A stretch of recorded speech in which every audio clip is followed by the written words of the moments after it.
Thank you and welcome to the show this morning.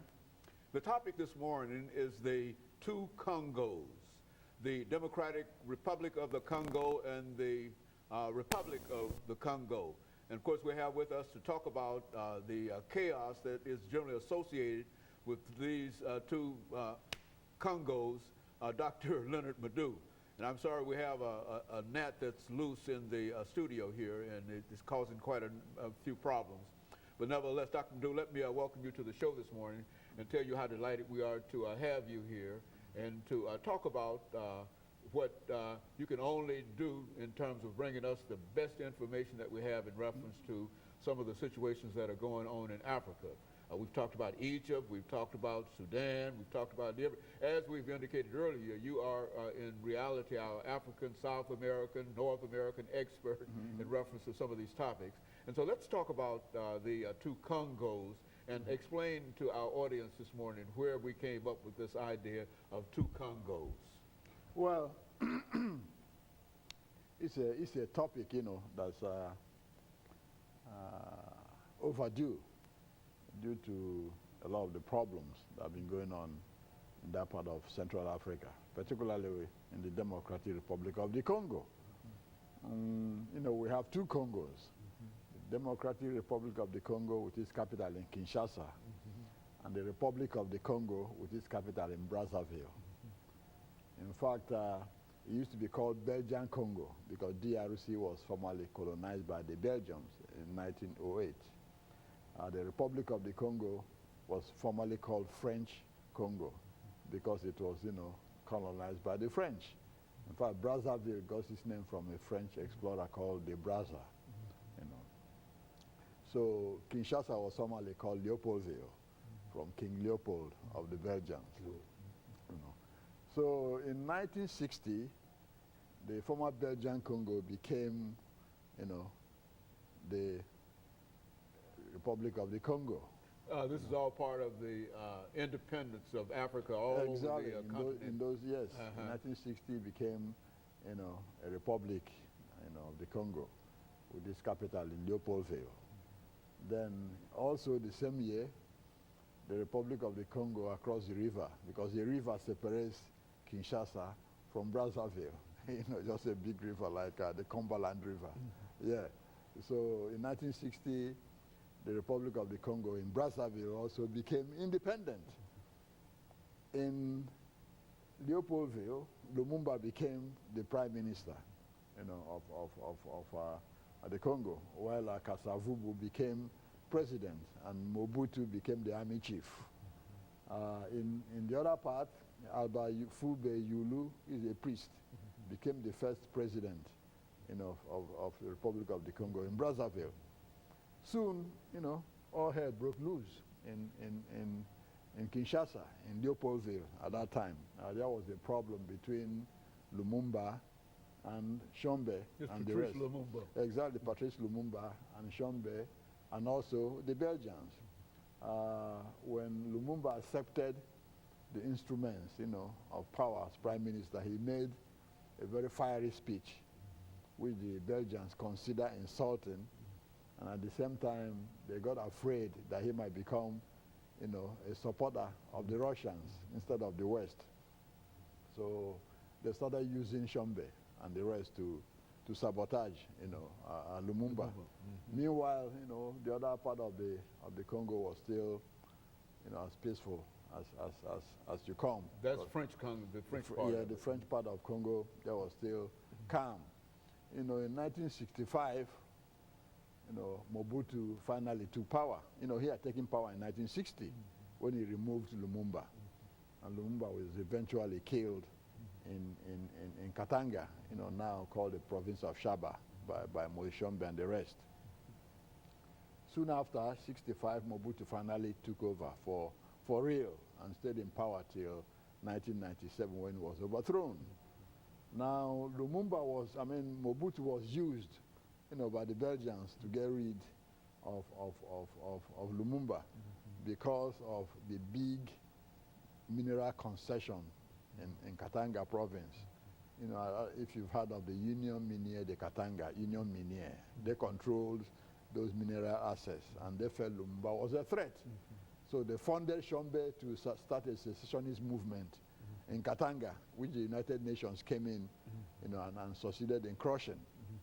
And so, Dr. Mu, we're getting ready for our first commercial break. But over the last 12 seconds here, let's say this, that we're talking about just vast amounts of mineral resources that are fought over by these Africans over a position that was formerly the French or the Belgium. And of course, we'll be back with our audience following this very, very short commercial break. Today, Dr.LMadu is talking about the two Congos, and he's given us some information in reference to all of the wealth that the Congo pertained, and of course, two former colonial powers, Belgium and France, through these Africans are simply fighting over this wealth. And Dr.LMadu, let's pick up where we left off and give our audience some additional information. Yeah, like I was saying, Mobutu came in eventually and took over power for real, in 1965, overthrowing Kasavubu and installing a military regime. And he was in power till 67, till 1997. And there has been stories, both written and spoken, that the CIA and the Belgians, organized the rebellion that eventually led to Lumumba's death, because they felt he was a threat to Western economic interests in the Congo. Now, when you talk of this formerly Belgian Congo, you're talking of an area of land 905,000 square miles, larger than the whole of Western Europe put together. France, Britain, Belgium, all this put together is larger in area of land. In fact, it's 1/4 of the United States. Yes, and it's the second largest country in Africa after Algeria. Sudan used to be the second before the split. So you're talking of a huge area with gold, zinc, titanium, cobalt for planes and all this. Oh yes, you name it. It's all in the diamonds. In fact, one of the men behind, who was reputed to be behind, the CIA, to put Mobutu in power, Maurice Tempelsman, was, accorded monopoly of the diamond trade in the Congo throughout Mobutu's regime. That's extraordinary. One individual given a monopoly of the diamond trade in the Congo. That's correct, and that's exactly. How do they get away with this, Dr.LMadu? Go on. They gave him those concessions, as to control the place. Now, when Mobutu came in, he regretted what he did, in killing Lumumba and trying to get his supporters to support him. He started changing the names of the cities. Like now, if somebody asks you where is Katanga, you won't be able to tell. It's called Shaba. He changed it to Shaba. And the city where Lumumba was killed, Elizabethville, the center of the copper industry, is now called Lumumbashi. Then the city of Elizabethville, where Lumumba's secessionist regime, after he was killed, his followers established a regime there. It's now called Kisangani, called Stanleyville before. And Mobutu, his name was Joseph Mobutu. He changed his name to Mobutu Sese Seko, Kuku, when he was Abanga, meaning the all-conquering warrior who goes from, conquest to conquest, leaving fire in his wake. It would be humorous, Dr.LMadu, if it was not so deadly for so many people in reference to go on. That's correct. And when Mobutu came in, he became a darling of the Western interests. In Washington, he was feted all the time at the White House, even when he was executing his supporters, his opponents. In the other part of the Congo, things were still very quiet until '68, when the army overthrew the government. Marian Ngwabi took over power and overthrew, Fulba Yulu, as president, and then installed Masemba Debat, who was overthrown. Until 1991, the Congo was ruled as a military government. At that time, they called themselves the People's Republic of the Congo.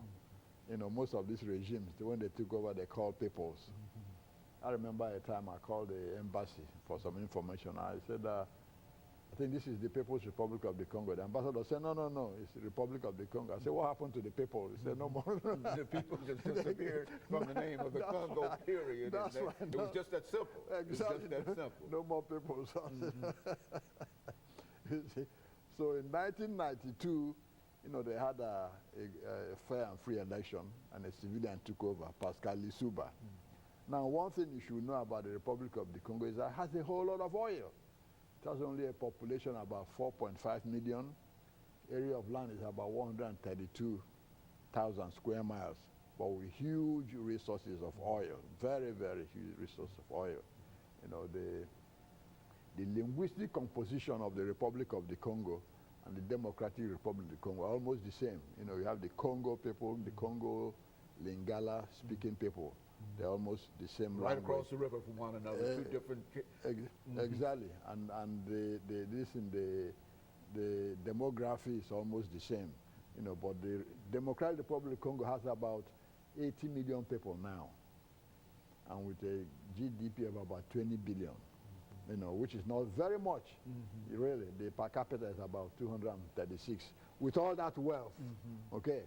But what is happening now is that when Kabila took over in 1997, after the overthrow of Mobutu, those who put him in power wanted, you know, their own share of the loot. You understand? Rwanda and Uganda, they were instrumental in overthrowing Mobutu's regime and putting Kabila in power. Rwanda and Uganda wanted a share of the minerals as payment. Kabila didn't want to go for that. So in 1998, and that rebellion was launched. The Ugandans and the Rwandans invaded again to overthrow Kabila. Kabila called in the Angolans, the Namibians, the Chadians, the Zimbabweans to come and support him. That's what started what they call the Second Congo War, or the African World War. The African World War. Exactly. And that lasted from 1998 to about 2003, when they had a Pretoria Agreement for disengagement. But what is significant about that is that the casualties in that war is the highest since the Chinese Civil War. Okay? The casualties since 1998 in the war in the Congo, 5.4 million people. 5.4 million people. Yeah, and you don't hear about it. And this is what they call the African World War. Exactly. And killing one another because of Belgium and France now relinquished that, and yet still they're still holding and dealing with the wealth there. And some of those African countries who are fighting there, they are fighting there because of the mineral interest. Now, Zimbabwean troops don't want to leave because they want to continue taking some of the minerals as payment for supporting Kabila. Now, the Namibians, the same. The Angolans, the same. They all want their share. So they've carved out territories inside the Democratic Republic of the Congo. So even though with the agreement, a lot of them said they withdrawn their troops, but you know they have people still in there. Okay, and Dr. Moon, let us take this second commercial break, and we'll be back with our audience following this very, very short commercial break. Back to the final segment of the show for today. We're talking to Dr.LMadu1, and he's giving us some information about what is known as the two Congos in Africa, and all of the death and destruction that is occurring there, as well as all of the wealth that is present, and some of the struggles, especially the Europeans still being deeply involved in most of the struggles. And Dr. Madu, let's pick up where you wish in reference to this over the last 10 minutes that we have. Yeah, so, you know, while Mobutu was being overthrown in 1997, you know, by Kabila, in Congo, in the Republic of the Congo, in Brazzaville, Sassou Nguesso, who was former president, his Cobra, militia was busy fighting with the government of Pascal Lissouba, and eventually Sassou Nguesso overthrew Lissouba and took over and devastated the whole country and Brazzaville. Up to now, they're still rebuilding, as we speak. But most of the things that happen in both Congos happen in the DRC because it's bigger, has larger mineral resources and all this. So most of the time is the problems in DRC overshadow what is happening in the Republic of the Congo. Even tremendous destruction and et cetera is going on, but it's nothing compared to what's going on. Exactly, what's going on in DRC. Exactly. So most of what you hear is things happening in DRC because of the size and the size of the loot and all that, and because of its history since 1960. you know.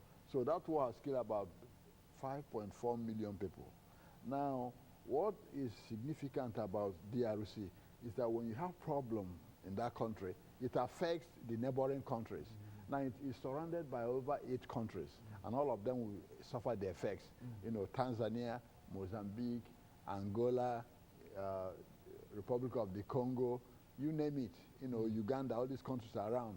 So that's what has been happening. With that civil war, refugees are running into all these other countries, and these refugees, what happens? They turn over and become armed gangs themselves to come back. You see, so that's the big problem. So if you look around there, you have about 5.4 million killed in DRC, in this so-called African World War. Then in Rwanda, you know, you had over almost 1 million killed. That's what precipitated the war in the Congo. Because when the Hutus, who were slaughtering the Tutsis, ran away, when Jara Kagame came in with the Tutsi army and drove them out, they all ran to the Democratic Republic of the Congo and armed themselves and started, you know, armed cross-border incursions into Rwanda. Kagame had no, you know, choice but to pursue them, send his army into the Democratic Republic of the Congo. And Kabila was waiting already, so they used Kabila as a prop because they accused Mobutu of arming the Hutu insurgents and letting them stay.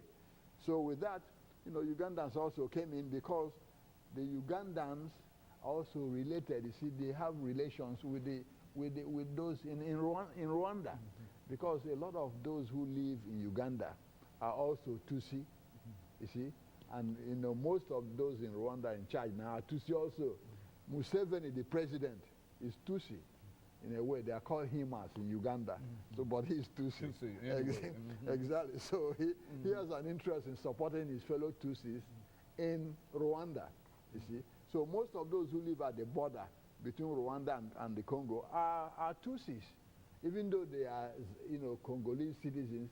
Their ethnic allegiance is in Rwanda. So they were used, you know, as conduits, you know, when these people invaded. So it's problematic. Then in Sudan, you know, the same thing.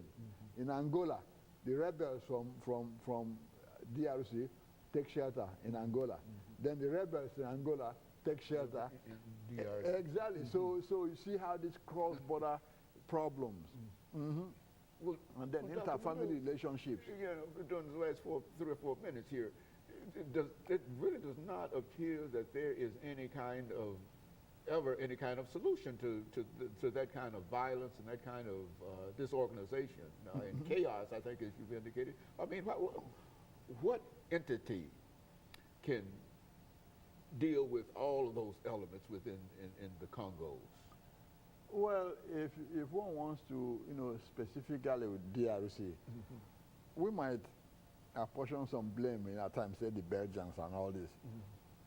But really, ultimately, responsibility is at the feet of the African rulers themselves. You see, quite frankly, you know, the colonizers have came in, did what they did or whatever, and left. And in fact, you know, the colonizers weren't all that selfish. They built firm structures even in Leopoldville when they were there, you know. But the African rulers, when they came in with a lot of ethnic garbage, ethnic baggage, you know, put it that way, you know, catering for the interests of their ethnic groups and themselves instead of seeing themselves as, you know, nationalists. And those Africans who came in as nationalists were not liked by the departing colonialists. You know what I mean? Yes, people like Nkrumah, Nyerere, Lumumba, they were not very liked because they came in with a broad-minded into bring all of Africa, exactly, total Africa by Africans exactly, kind of thing. Build their countries up, and they weren't corrupt. But the corrupt ones who were willing to be corrupted by the departing colonizers were the ones who started creating these problems. You see, so genuine African leaders have come in, but in cooperation with, you know, the internal, you know, fifth columnists. The Western powers were able to sabotage what good they wanted to do for their people. So really, you can ascribe 90% of the blame to the African leaders. Really, you know, a lot of, okay, for example, all these leaders looting money in Africa.